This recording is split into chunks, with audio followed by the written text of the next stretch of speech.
Magandang araw mga kasari-sari ko dyan. Kamusta ang inyong tindahan?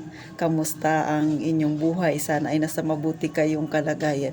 So ngayon itapik natin ano ba yung normal na ginagawa ng may isang tindahan ha. Bagamat hindi lahat ng ginagawa ko ay ginagawa rin ng mga may tindahan kagaya ko. Pero syempre, sigurado ako na 90% ng ginagawa ko ay ginagawa din ng mga may tindahan dyan, ha? O, ipapakita ko sa inyo kung gaano ba kapagod ang may tindahan. Pero syempre, kung kagaya kayo sa akin na mag-isa lang ako, ganito yung dadanasin ninyo. Pero kung may kasama kayo, mas maalwan ng konti. Pero isa lang masasabi ko, pagkatapos ng buong maghapon hanggang sa gabi at pag nagbibilang ka na ng iyong benta masaya kang matutulog. Yun ang masasabi ko sa inyo. Sa mga nagbabalak dyan na gustong magkaroon ng tindahan, maliit man yan o malaki, ito yung nararanasan ng mga may tindahan. So ako, gumigising ako ng alas 5 ng madaling araw. Syempre, bago mo gawin lahat ng trabaho mo sa buong maghapon o kaya hanggang gabi, ipag-pray mo muna na biyayain ka sa buong maghapon na yan ng iyong pagtitinda. So ako yun ang rotation ko. Syempre, pray muna pagkagising sa umaga. Then, maliligo na ako. Pagkaligo ko, aalis ako ng bahay ng mga 5:45 o 5:45. Aalis ako kasi malapit lang naman yung palengke dito sa amin. Pagdating ko sa palengke, syempre bibili ako ng tinapay, sibuyas, kamatis, mga bawang na yan, mga kung ano-ano pa na aking paninda. Dapat mga alas 6 G's tapos na ako sa palengke. So, pupunta na ako ng grocery store.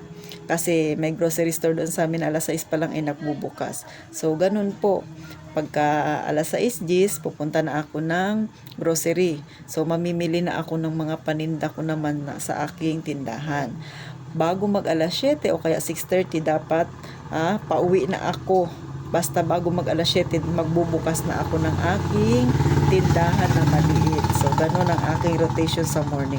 Pagkadating ko sa bahay, lahat ng pinamili ko ay i-display ko pa yan. Syempre, bago ka magdi-display, magpupunas-punas ka pa sa iyong tindahan kasi maalikabok yan. Kahit nasa gabi, bago ako natutulog, nagpupunas ako. Pag umaga, nagpupunas ako ulit kasi nga yung aking tindahan ay open lang siya. So, ganon ang aking rotation. Then, yung mga noodles na yan, kasi ipinapasok ko yan sa isang box. Pag umaga, inilalabas ko ulit yan, dinidisplay ko ulit kasi nga ayaw ko na mangat-ngatan ng bait yan, ng maliit na mga daga. So, syempre, maingat tayo sa ating paninda. Pagkatapos ko na mag-display, siguro kung 7 ako mag-start na mag-display, aabutin ako ng mga alas 8, isang oras din yan ha. Isang oras ko yan matatapos, minsan 2 oras. Depende pa yan sa mga pinamili ko. Kung marami akong pinamili, 2 oras talaga yan. Minsan mga 2 oras kalahati. So, ganon yung aking rotation. Pag na-display ko na siya lahat, saka pa lang ako kakain ng agahan. So, late na talaga yung aking agahan. Minsan kumakain ako mga 9:30 na. Nako, minsan alas 10 na. Pero minsan kumakain ako mga 8:30. Ganon po. Ganon ang schedule ng aking kain. Pagkatapos noon, magpapahinga lang ako ng mga 30 minutes ha. Pagkatapos kong kumain mga 30 minutes pahinga, may baba lang yung kinain ko mag-prepared naman ako ng pagluluto ng aking siomay, ng mga kung ano-anong mga panghalo sa aking siomay kasi ako yung nagtitinda ng siomay. So ganun mga kasari. Tapos niyan magre-repack-repack, tapos makikita mo sa oras alas 11 na pala. So magsasaing ka na naman, magluluto ka ng ulam kasi yung aking tindahan ay ang likod nito ay kusina ko na rin yan. Nandiyan na rin yung aking kwarto kasi ako lang naman mag-isa dito sa tindahan ko. Ganun po ang rotation ko. So mga alas 12, siyempre kakain ka na naman o kaya pagbusog ka pa kamis kasi nga late ka nang kumain ng almusal mo. So check mo na naman yung paninda mo.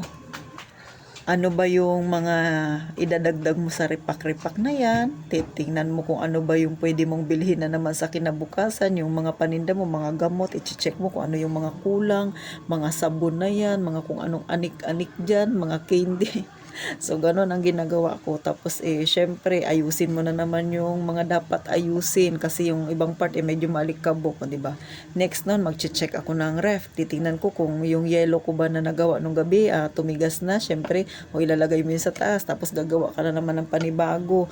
Yung ice water, yun na naman ang ilalagay mo sa baba para yun ang tumigas. So, syempre, wala ka ng ice water na ibibenta, gagawa ka na naman ng ice water, di ba? Ganon po kapagod ang may tindahan. Ang akin nga, maliit lang ang tindahan ko, pero ganon, lagi-lagi ganon yung rotation ko. Tapos, magche-check ka na naman ng mga, kasi ako yung nagre-repack ng mga bawang, nire-repack ko yan ng tag-piso-piso. So, i-check mo yan lahat. Kung ano pa ba yung mga konti na lang, magre-repack ka ng mga mantika na yan. So, upo ka na lang dito sa tindahan habang nag-aantay ng customer. Sige, ang karipak-ripak mo. Pag natapos mo na siyang lahat, sa morning, kunwari, hindi natapos ko yung ganun sa buong maghapon. Kinabukasan, may iba na naman akong gagawin sa morning. Katulad ngayon, naubos na yung aking uling. So, bukas ng umaga, magre-repack ako ng uling. So, ganun mga kasari. Hindi yan permente na pare-parehas yung ginagawa mo. Pero, hindi man siya permentes, pero iba-iba yung ginagawa mo. O katulad bukas ako magre-repack ng uling, o di ba? Pero yung permanente kong ginagawa talaga, yung gumagawa ako ng ice kasi palagi yan araw-araw. Siguro sa isang araw mga nakakadalawang gawaan ako o tatlo, ganun. Kasi yung mga bata dito malakas sa ice water. So ganun po, Tapos magche-check ka ng iyong mga soft drinks, di ba? Ganun ang ginagawa ko. Tapos pagkabandang hapon, magtitingin ka ng mga dapat mong ilista kasi yung mga items na baka hindi mo napansin, inaubos na pala. So sa kinabukasan, bibilhin mo yun. Ganun ang aking gawain mga kasari.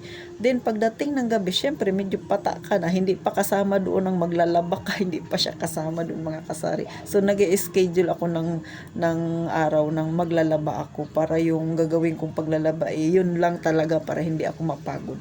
Minsan may mga time ako na ginagawa sa tindahan na gagawin ko na lahat ng yung pagre-repack na yan para kinabukasan yung paglalaba na lang ang gagawin ko.